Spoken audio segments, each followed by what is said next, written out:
Karbonn Airlines is set to implement a new booking system which they hope will reduce the number of passengers stranded while waiting for standby flights.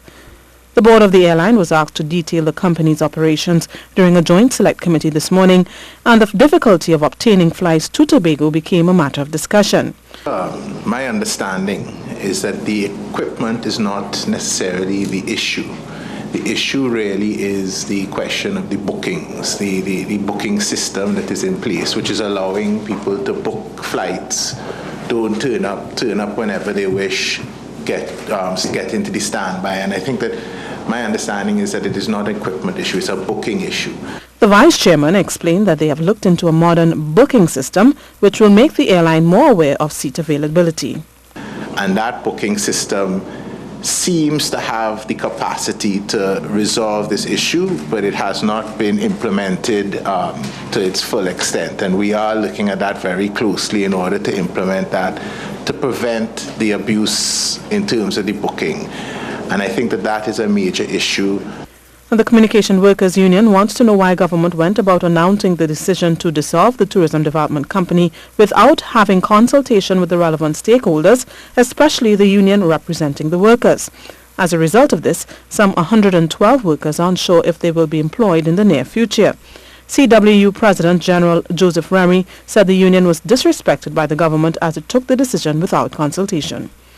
A government that has committed itself to tripartism has taken a unilateral decision without consulting the social partners, and Antas is a betrayal. And we still would want to ask what would have given rise to the sudden decision. As a result, the union is calling for government to meet with them before the TDC is dissolved. The group also wants Tourism Minister Shamfor Cudjoe to be fired, since it said she has not put forward any tourism policy since she assumed office. The Assemblyman and member of the minority in the Tobago House of Assembly, Farley Augustine, is seeking legal advice after being asked by the administrator of the Division of Education via letter to choose between being an assemblyman or a school teacher. He was told he cannot perform both duties. When questioned this morning about the matter, Chief Secretary Calvin Charles said he is to be provided with a file today to be better informed on the situation. I am aware that he has been probably asked to choose. Okay.